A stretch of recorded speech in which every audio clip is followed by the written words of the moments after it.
let's talk football and talk about the biggest story in college football right now, which isn't saying a ton because it's February, but some spring practice is set to start up here soon around the country. Michigan's will get going on March 18th, but the spring game cancellations, it's becoming quite the theme. Nebraska, Ohio State, Texas, Missouri, NC State, Florida State, USC. There are probably more that maybe hasn't come out yet and probably some to come that will announce this in the future, that they're done with their spring games, at least this season. Some of them are doing like a fan day or some sort of showcase or whatever, but they don't want other programs to get this film of basically a practice, a scrimmage, and then poach guys from their roster. And, that it kind of started last year when Ole Miss did a skills competition instead of their spring game.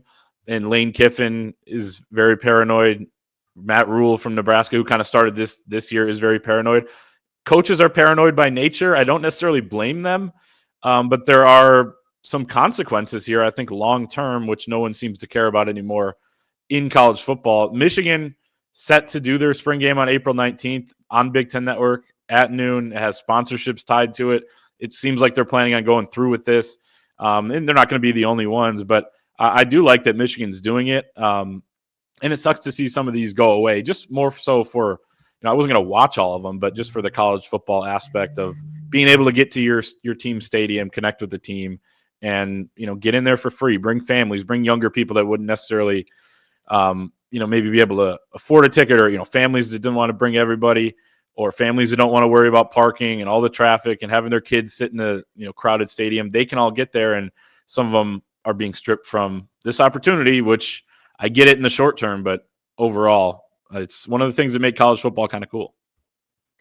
Yeah, it's unfortunate that there are programs that are choosing to do that, that see it necessary to do that. Struggling to come up with the right words for. I do think it's a bit paranoid. I think that by and large, like if you're a Power 4 program and you've got the infrastructure, the NIL, all of those sorts of things. I think Michigan can go out and do a spring game and feel at ease about their players not getting poached, because I think they have the ability to take care of their guys. But I think it's just in general putting anything on film. There's always a paranoia around that. I saw some buzz that maybe we're trending towards, an NFL OTAs type of calendar for spring ball, where there isn't necessarily a spring game. I just feel like for the sport, we are throwing away so many opportunities now to, I don't want to say grow the game, because short of the NFL, it's the biggest thing in America when it comes to sport. But I think we're just throwing away like this handshake deal with fans that like, hey, we're going to peel back the curtain. We love you guys. We support you. We want you to feel excited for us year round. And I just think we're getting away from that. I mean, we've been, the second you start jumping time zones to add football teams, and now you've got games on streaming networks exclusively and 9 o'clock tips and blah, blah, blah. Like the toothpaste has been out of the tube there for a while, but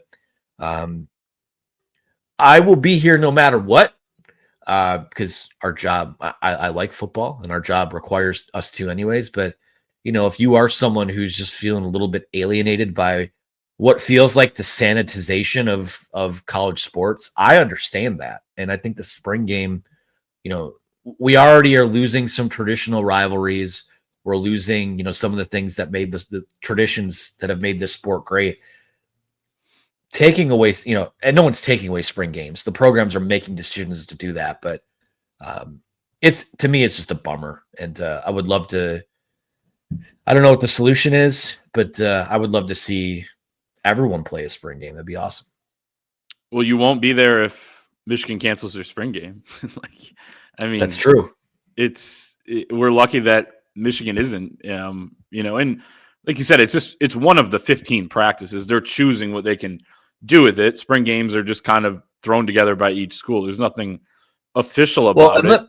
Let me say this too. Like it destroys. It does if they do cancel the spring game. That destroy because we already, and I'm not going off on a tangent on the access we get or don't get, but the spring game is one of the only open sort of exhibitions we get, maybe there's a rogue open practice here and there once in a while, every couple of years, but that's really all we've got, we get to see about that team. And people, I know there are fans that get mad when we just are able to cover press conferences and they say, oh, the quarterbacks look great, or, oh, the offensive line, they're going to keep smashing this year. And then people get mad at us when they see the product on the field. It's, well, we were given the same amount of access that you were in a lot of aspects there. So that's what bums me out, is that it would potentially be, I mean, really, it's one of our only data points in the spring of who's where, who looks good here. I don't know. It's just a bummer for everyone. I think the only solution, really, and I saw Matt Rule talked about this recently on a podcast, is getting something binding for these players, because the programs willingly are showcasing them in these spring games, and yet there's nothing binding keeping them at their program. We even saw it last year with Michigan. DJ Waller. Who knows if it was just the spring game that made Kentucky want to go after him, but he ends up leaving. And just some other guys that leave in the spring. You don't know all the reasons for these, but it could have been some deal like that. So nothing's binding these kids to staying. You showcase them, then they leave, and if you're the program, I can understand why you'd say, well, why are we doing this? And at the same time, you mentioned it, where they're kind of cutting off access fans between the program. This was a great way for fans to connect. Well, and they're basically saying the only way you can access the program is if you pay NIL. Then you can run out of the tunnel with the team and do all sorts of stuff like they did at, the Penn State fan that did it at USC. And that's troubling too, because, well, are there going to be in 20, 30 years the loyal enough fans that feel connected to the program to want to pay once they have the resources to do it? Is the 12-year-old kid now, like I did at a spring game, get to go on the field after, you get your stuff signed by different players, you meet the cheerleaders, all that sort of stuff when you're a little kid, and draws you to the program. In 20, 30 years, is that same kid going to want to cover the program for the Wolverine.com? I mean, probably someone will line up. I mean, those are formative experiences for then once I have, for you. Once someone in that situation has the resources, they, who knows? But that's just way down the line. These people won't be in the current jobs at the time, and they're just trying to kind of cover themselves right now.